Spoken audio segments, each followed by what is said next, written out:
Pinapaayos natin, magkakaroon tayo ng mga CCTV. So doon po sa mga nakamiss sa ating mga pananim, every 5 days to 7 days nag-harvest na po dito. Ayun, ang ganda. So mag-harvest po uli yan. Ayan, lalaki ng bunga niya. Ang ganda ng dahon yan, sariwang sariwa. Ayan, pero marami ng bunga yan, oh. Itig sa bunga, oh.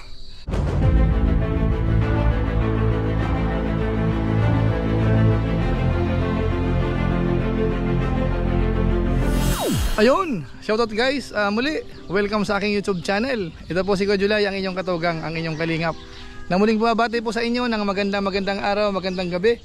Saang sulok man po tayo ng mundo naroon. At sa araw na ito, nandito tayo sa ating taniman. So magbibigay tayo ng update dito po sa mga iniwanan nating pananim. Dahil tayo po pagdating ay nasurpresa tayo. Dahil ang lalaki na po ng mga bunga, kamukhang halimbawa ng mga kamatis. Ayan ho, ang lalaki ng mga bunga yan ho. Ayan o, ayan, ayan. Yung talong natin, ganun din. Ano? So yan po ang ating episodes ngayon mga kalingap. Pero bago po yun, siyempre paalala mo na si Kuya Julay. Baka sakaling meron pa po dito hindi nakasubscribe sa ating YouTube channel. Huwag natin kalimutan, Julay Paunil. Tapos pakipindot lang po yung notification bell button para lagi tayong updated sa aking mga video upload. So maraming salamat po sa inyo. Tapos yung ating Facebook page po, supportahan din po natin. Pwede po nating i-follow po tapos i-like. So maraming salamat po. Ngayon tuloy na po tayo. Pasadahan na natin yung mga pananim natin. Unahin po muna natin itong malapit sa akin. Nandito tayo sa pinaka ano po, yung garden ng mga kamatis. Ayan, bali lang ang kamatis natin dito sa area na to. Bali ano, apat ano po ito ano. Apat na garden. So tingnan natin no, pasadahan mo natin. So tingnan natin ang lalaki ng bunga. Ayan. Ito pa oh. Halos nahihirapan sila no, sa bigat, nahihirapan po yung ano, puno. Kaya meron tayong suporta talaga, ang lalaki niya no. Ayan, ito. Talagang ayan, so halos ano, malalaki ang bunga. Ayan, sana ano, malinaw, malinaw po ba? So atras tayo ng ano. Yan natin pag ganyan kung mas malinaw. Medyo kasi pahapon na. Medyo naidlip tayo ng konti. So ayan. So tingnan natin ano.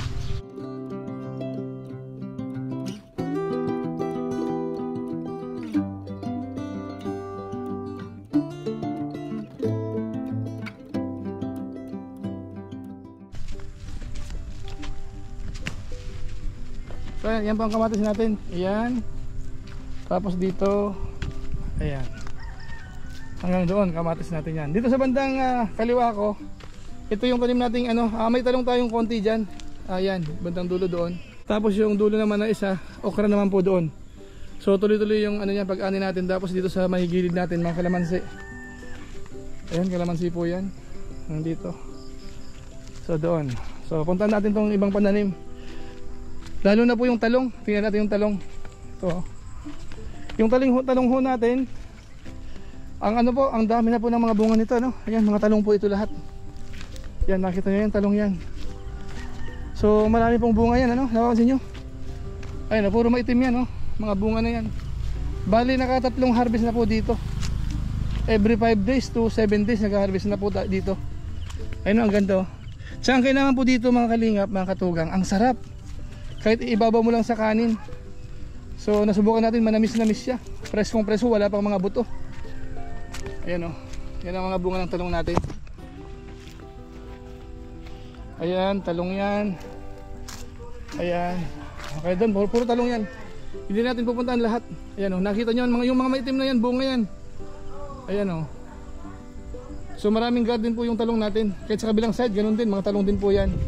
Pero medyo ano po yun, nahuli ng konti ng ilang araw yung ilan dyan. Kaya wala pang bunga yung iba, namumulaklak pa lang. Pero banda rito, ayan, puro bunga na yan. Yan, tuloy tayo. Yan, siya ang katiwala na rin dito sa mga tanim natin. Yan si Ricky. Yan, binatang binata. Ayan, tagadilig natin ano, tagadilig. Kamukha kaninang umaga, nagdilig na siya niyan. Yung pangdilig naman natin, ay ulitin natin dun sa mga bagong viewers natin. Yan po yung tangki natin. Dahil yung tubig galing sa free flowing, so kailangan palamigin muna. So meron lang tayong hose. Ayan, hose yan oh. So ginagamit natin. Ayan. Yung ibang garden bago ko puntahan, pakita ko muna yung malunggay natin. Yan, matabang malunggay yan. So malaking puno yan. So ang ginawa namin nung ano na sobrang laki na, pinutol namin. Pero ngayon nabuhay uli siya. Ayan oh, kaya ang ganda niya no. Ang ganda ng dahon niya, sariwang sariwa. Ayan, so yun po yung talong natin, no? Balik tayo sa talong. Usapang talong ulit tayo. Ito, no? Puro talong ito, tapos nagsingit tayo ng isang garden na kamatis dito. Pero may bunga na rin. Ito, no? So medyo madilim, ano? Medyo madilim. So ikot ulit tayo. Itong gawing kaliwa natin, ito yung panibagong tanim natin ng kamatis. Ayan, pero marami ng bunga yan, no? Hitik sa bunga, oh. Ang birang bunga yan, oh. Ang dami, oh. Kahit ito ganun din. Daming bunga. Yan, yung kaliwa ko, talong yan. Tapos may isang garden na kamatis. Ayan. Ganda ng kamatis natin, ano ng bunga, oh. Ayan. So ayan po ang ano natin, ano. So yan ang kamatis natin.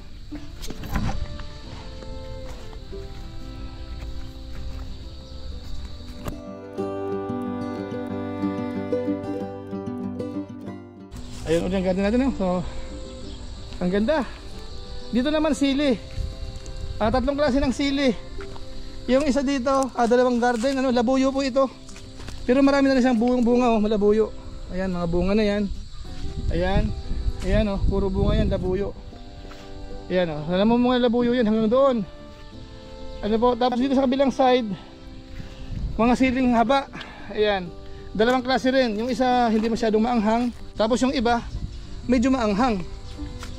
Ayan, ito medyo ano siya, medyo ma-yellow yung kulay. Ibang lahi po yan. Yung dito naman sa kabila, medyo mas green siya. So hindi ko pa po natitikman kung alin ang mas maanghang, yung darker siya o yung medyo ano, light siya. Pero kita natin dito, ang bunga marami talaga. Ang bunga, magsawa ka sa bunga. Nag-harvest na rin po yan, 2 beses yata. So mag-harvest po uli yan. Ayan, lalaki ng bunga niya. Ayan, so mamaya tayo pupunta doon. Ito muna ang gusto kong i-share sa inyo. Nakita nyo ito, may poste na yan.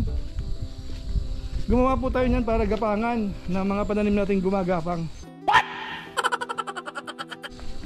At bali ang tanim natin dito, itong isang row na ito, sigarilyas. Ito naman kalabasa. Tapos may patola tayo. So ito yung ano natin, ito yung gagapangan natin. Yan. Net na lang ilalagay natin sa ibabaw. So puntahan natin dito, ano. Sa sigarilyas maraming buhay na, oh. Sa kalabasa naman ganoon din. Yan, mga kalabasa na yan. Ayan. Tapos dito patola, kabilang side, patola. Kalabasa, patola. Itong kalabasa dito, maganda na, oh. So gumagapang na siya. Kailangan gumawa na po ng gapangan para umakyat na. Lalo ito, ang taba nito, oh. Bandang dulo. Ito gumagapang na, oh. So kailangan ito, lagyan natin ng panggapang. Kailangan ng gumapang yung pataas. Dito naman, yung tanim nating papaya, malaki na. Sa kalamansi, yan. Diba napapaikutan tayo ng kalamansi? Halos 70 ano yan, na puno. Paikot doon. Yan hanggang dyan. Ito yung isa man natin, yung sweet corn natin. Nag-harvest na tayo. Kaso inuunti-unti lang natin. Kasi hinahalo natin sa sinabawang ano. Minsan buto-buto, ribs. Yan, yan mga bunga niyan. Sweet corn po yan. Dito napakamahal po ng sweet corn. Eh no? So halos ready po to harvest na yan. Kaso lang ginagawa natin, patatlo-tatlo lang or 4 para magamit natin. So yan. Tapos yung dito, itong malungkot. Yung iniwanan kong tanim ng pechay, namatay daw. Bali 4 na garden yun. Ang sa tingin ko po, ano siya, nag-spray kasi ng demolition. Doon sa area na yon, nag-spray ng demolition. So siguro ho yung singaw, umabot dito. Kaya namatay yung ano natin, namatay yung pechay natin. So ang gagawin natin, linis uli, alisin yung damo uli na yan, tapos magtatanim tayo ng panibago. Ano, so yan po yung ano natin dito sa area na to. Yan po yung update sa pananim natin. Ano, yung mga hina-harvest lahat diyan. Yung ano lang hinihintay natin na ano i-harvest, so yung kamatis kasi ang lalaki na, hindi pa nahihinog. So siguro ilang days pa ang hihintayin natin. Ano po? So medyo madilim na. Hindi ko alam kung may isasama ko pa yung gilid. Pero singitan natin sandali, ano. Dito kasi sa likod, mula na nagkaroon tayo ng katulong na medyo ano po, maayos siya. Nilinis niya yung likuran. Ayan, oh. Tingnan ko kung maaaninag ninyo. Kung inyong matatandaan noon kapag umiikot ako dito, yung sa ginawang bakod, madamo dito. Pero ngayon kung mapapansin natin, ang linis na oh. Aninag pa ba? Yan, naaninag niya no. So ano na siya? Wala nang mga damo. Patay na yung damo. Bali ginamitan po ito ng demolition. Tapos nagsisiga sila. Kaya luminis na ng luminis. Ang isang sagabal na lang dito, yung puno ng kawayan na isa. So baka patanggal din natin yan ito. Yan na lang ang medyo ano. Kaya hindi masyadong clear itong kawayan na yan. So bala kung patanggal yan. 2 or 3 puno yata yan. Kasi gusto ko pa maklear ito para yung ahas mawala. At saka po yung bayawak. Meron daw bayawak ditong malaki. So yan yung mga sinigaan nila. Ayan. Kapag sobrang dumi, sinisindihan nila yan oh. Kaya unti-unting luminis. Ayan oh. So ang linis dito sa bandang likuran. Nakita niyo yan. So dito sa area naman na ito, kung sakasakaling gusto natin mag-extend ng ano, yung sa babuyan natin pwede dito sa likuran. Tapos dito balak ko dito sana mag-aalaga tayo ng manok. Pwedeng native yung ibang part, tapos yung iba naman free range. Pwede ho nating ano, mag-alaga ng ganong ano, manok kung sakasakali. So yung babuyan naman natin dito, hindi na natin maaninag ano, madilim. Late yung pag-shoot ko ano. So yung babuyan natin okay naman. Ito. Bali next week siguro makabili na tayo ng ano, ng biik na alagaan dito. So madilim na, hindi na masyado makita no. So okay na muna siguro ito. Dito muna tayo. Saka na natin babalikan yan. Itong kulungan natin ng baboy. Basta importante ready na po yan. Anytime pwede na pong ilagay dyan yung ano, yung aalagaan natin. Kung hindi 10 piraso, baka 13 ang ano natin aalagaan dyan. So abang-abang na lang po ano. Ngayon punta natin doon sa bandang ano, kabilang kalsada. Tingnan natin kung maliwanag pa, baka sakaling masapul pa. Ay, ito naman yung mga ano natin camera. Pinapaayos natin, magkakabit tayo ng mga CCTV. Bali 5 ang pinabili natin. I-install natin yan. Yung isa dito nakakabit yan. Diyan. So para may pang monitor tayo. Kapag ano, malayo tayo, nakikita natin dito. Ito ulit yung bakod natin ano. Yan yung bahay ng kapatid ko. Ito yung halaman natin. Ito yung gate, main gate. So tawid tayo sa kabila kung maliwanag pa. So medyo madilim na, hindi na makita. Ito malinis yung kanal oh. Yan, nalinis na yun ng katulong natin. Yan, ito yung kamuting kahoy natin.